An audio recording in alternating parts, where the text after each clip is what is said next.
I'm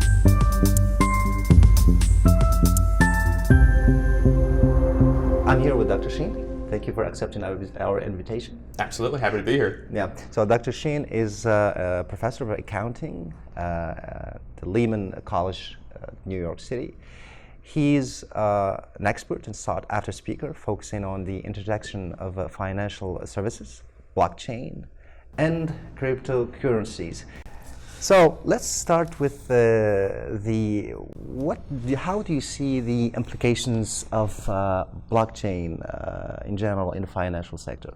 Okay, so probably the first answer to that question is to first have a good working definition. That's what blockchain is, right? Because it's obviously a hot topic and it's tossed around quite a bit, but to have that good sort of baseline. And really the best way to sort of analyze it and to sort of then build on that is to think of blockchain as a decentralized way to store and transmit information with heavy encryption at the core of that idea, right? And so as far as the applications for finance, accounting, fintech, higher education, healthcare, all of these different fields, it all comes back to how that data is uploaded onto the blockchain, who has access to it after it's on there, and then also, is it able to be pulled back off and then analyzed? But as far as sort of industry-focused applications, pretty much every aspect of anything to do with accounting, finance, everything else is going to be impacted. So how do you see, what makes the blockchain so distinct from what we know, for example, of relational databases? Sure. What makes it so distinct? Sure. So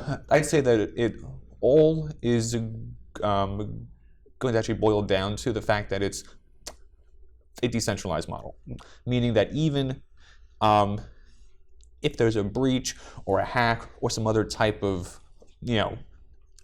incident that happens, be it a fire, be it a hurricane, be it a break-in, that even if the overwhelming bulk of those computers are offline, as long as there's one network or a computer still online, it can actually function.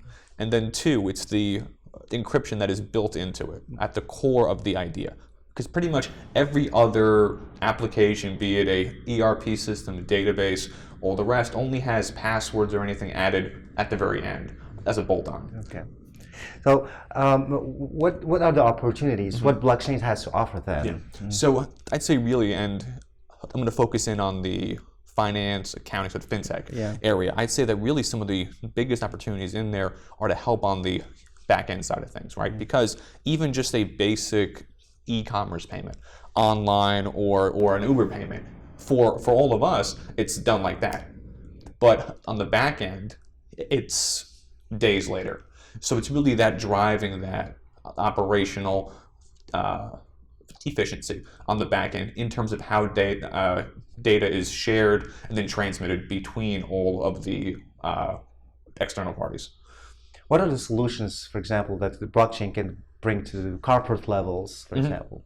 Yeah, so I would say that the bulk of the applications and the actual build-outs that I've seen to date are, again, focused on driving that efficiency. But it's not the type of operational changes that we are all kind of used to seeing, because all of those have been focused inside the firm, be it at a bank, at a entity, right? But now, if you can actually get this sort of enterprise blockchain up and running and have other companies as a part of it, then those same efficiencies can be applied at the whole ecosystem level, as opposed to just inside the firm. Okay. Do you have some examples or initiative that blockchain-based initiative that are running now? I'd say probably the biggest one in the financial services area is the Quorum blockchain, launched at JP Morgan. And so basically they have actually launched it. They've invited over 200 banks to be a part of this network ID, the IIN, to be a part of it. And they are going to be processing, I believe it's in excess of $6 trillion on this platform. I believe they're aiming for that by the end of 2021. Okay. So yeah. it's a big time move. Into So, space. is it blockchain up to this moment? Is it just for the companies, big companies, corporations, or do you see that somehow the end customer will be using the blockchain, or probably they're still years ahead just to see people using blockchain-based technologies for everyday life, let's say?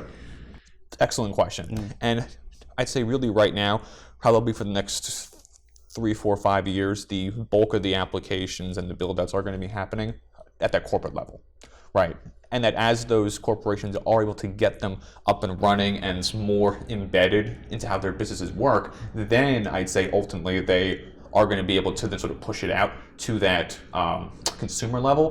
But I'd say that the vast majority right now is still on a B2B level. B2B. Yeah. So what are the challenges then? I mean, what would be the barriers for going forward with that? Well, I'd say the top 2 challenges are the cost of onboarding this idea, tool, and then also 2 on the operational side, actually how to get it to work. 1 by itself, and 2 how to actually get it to talk to the other ERP systems already in place at the companies, right? Because each company has their own existing ERP systems and their own processes, so all that has to be built in too.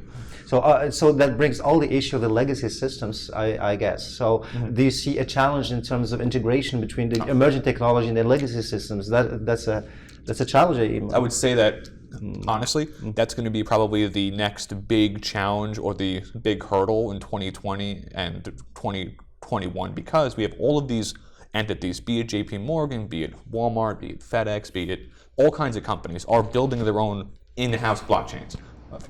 And then how do those blockchains actually talk to each other? And then how can they talk to the external IT systems like tax, oversight bodies, auditors, all the rest? So yeah, that's a big challenge. Yeah. So, but blockchain is not the only one technology that is shaking, let's say, the financial sector or the fintech area. There are other technologies such as, for example, artificial intelligence. How do you see the impact of AI in the financial sector? I mean, I'd say that AI is arguably going to have a huge impact, and I can say that because it already is, right? I mean, most of the actual buying of stocks and bonds aren't done by individuals anymore. They're done, that the vast majority, I think something like 80%, are actually done by AI or bots or some automated trading algorithms.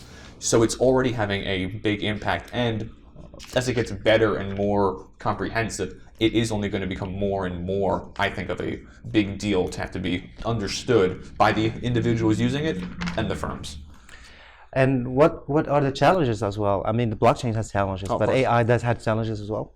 So I would say that honestly, the most prominent headwind I see out there is sort of we have to balance the expectations of customers and of individuals to be counterbalanced with the actual operational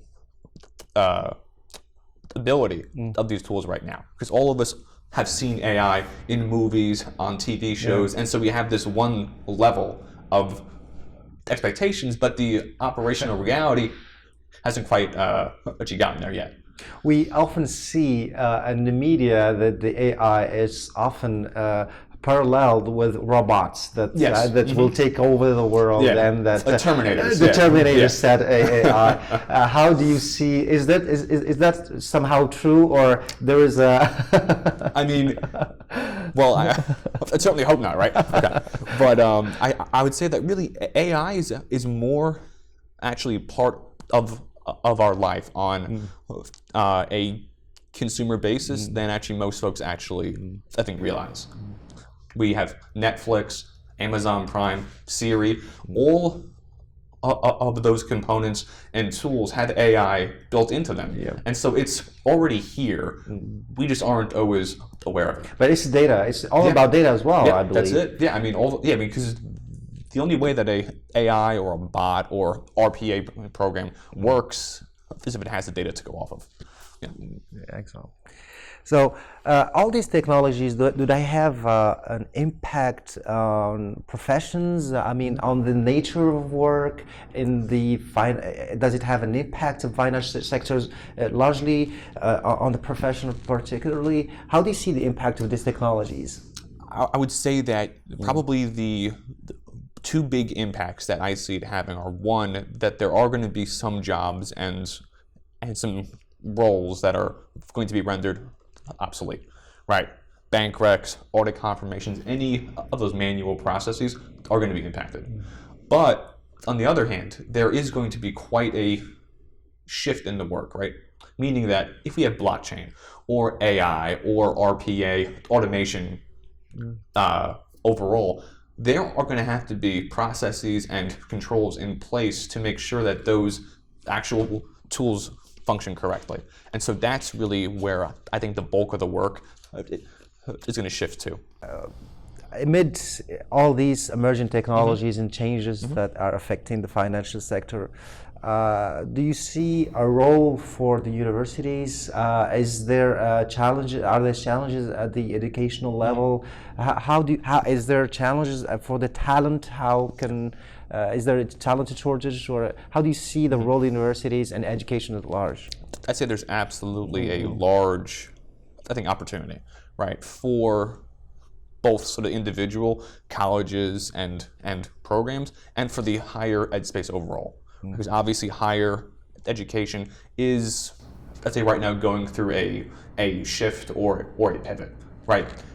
There are some folks out there who are beginning to actually question the actual value of higher education as it currently is formed, and all of that is being driven by all of these changes and tools that are coming into the workforce, right? That we have a obligation, I think, to make sure that we can, at the very least, cover in our courses to be able to give our students the ability to ask the correct questions and to then understand, one, sort of the basic definitions of these tools, and then two, to be able to go out and to actually understand how these tools are going to impact their own work now and going forward. Great. So that brings me to the last question. Okay. So where do you see all this going in the coming years?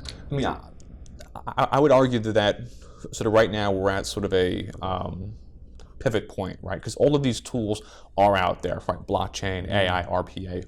All of us know of them, right? Have heard of them. But I'd say really now, as the institutions and as the corporations get behind these tools more, I would say really within the next 2 to 3 years, we're going to see them become really sort of a sort of mainstream application. Dr. Sheen, that was a pleasure to have you with us. Absolutely. Thank you very much. Thank you.